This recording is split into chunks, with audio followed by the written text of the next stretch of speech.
ನಾ ಎಲ್ಲಿ ಬಂದಿ ಅಂತ. ಇಲ್ಲಿ ನಾವೆಲ್ಲ ಬಂದಿ ಆಗಿದ್ದೇವೆ. ಈಗ ಬೇಡಿಯವರು ಬಂದಿ, ಬೇಡ ಓಡಿಸ್ಬೇಕೀಗ. ಪ್ರತಿಯೊಬ್ಬರು ಬಂದಿದ್ದೇವೆ ನಾವು. ಅದನ್ನ ಹೇಗೆ ಅನ್ನೋದಕ್ಕೆ ಕನ್ನಡದಲ್ಲಿ ಪದದಿಂದ ಹೇಳ್ತಾ ಇದ್ದೇವೆ.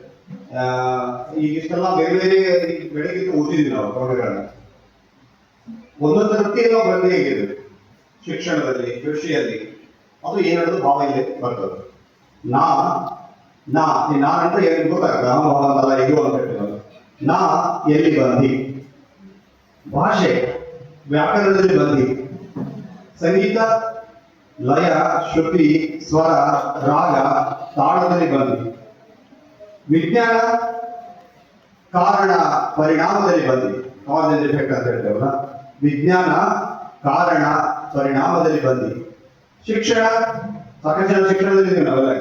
ಶಿಕ್ಷಣ ಪಠ್ಯಕ್ರಮ, ಪರೀಕ್ಷೆ, ನೌಕರಿ ತಡಕಾಟದಲ್ಲಿ ಬಂದಿ, ನೌಕರಿ ತಡಕಾಟದಲ್ಲಿ ಬಂದಿ, ಧರ್ಮ ನಿಸರ್ಗ ನಂಬಿಕೆಯಲ್ಲಿ ಬಂದಿ, ರಾಷ್ಟ್ರಗಳು ಸಂವಿಧಾನ, ರಾಜ, ಅಧಿಕಾರಿಗಳು, ಮಿಲಿಟರಿ ಆಡಳಿತದಲ್ಲಿ ಬಂದಿ, ಗಂಡ ಹೆಂಡತಿಯರು ದಾಂಪತ್ಯದಲ್ಲಿ ಬಂದಿ, ಸನ್ಯಾಸಿ ನೀತಿ, ಶೀಲ, ಸಮಾಧಿ, ಪ್ರಜ್ಞೆ, ನಿಯಮ, ಆತ್ಮಾವಲೋಕನದಲ್ಲಿ ಬಂದಿ, ಪ್ರಾಣಿ ಪಕ್ಷಿ ಆಹಾರ ಮೈಥುನದಲ್ಲಿ ಬಂದಿ, ಮಾನವ ಪ್ರಜ್ಞೆ ಅರಿವಿನಲ್ಲಿ ಬಂದಿ, ನಾ ಯಾರಲ್ಲಿ ಬಂದಿಯೋ ಅನಿತ್ಯ ಅಂತ ಶೀರ್ಷಿಕೆ.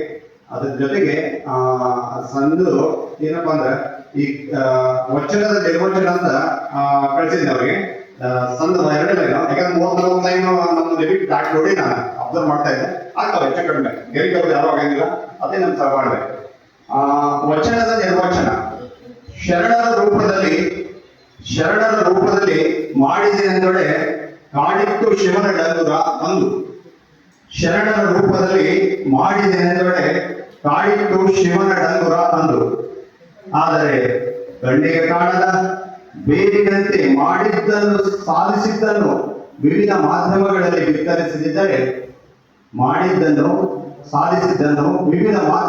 ಬಿತ್ತರಿಸದಿದ್ದರೆ, ಪ್ರಚಾರ ಪಡಿಸದಿದ್ದರೆ ಅವನೇನು ಸಾಧಿಸಿರುವನೆಂಬ ಬಾಯಿ ಬಡುಕ ಪ್ರಚಾರ ಪ್ರಿಯರ ಡಂಗುರ ಕಾಡುತ್ತಿದೆ ಎಂದು. ಡಂಗುರ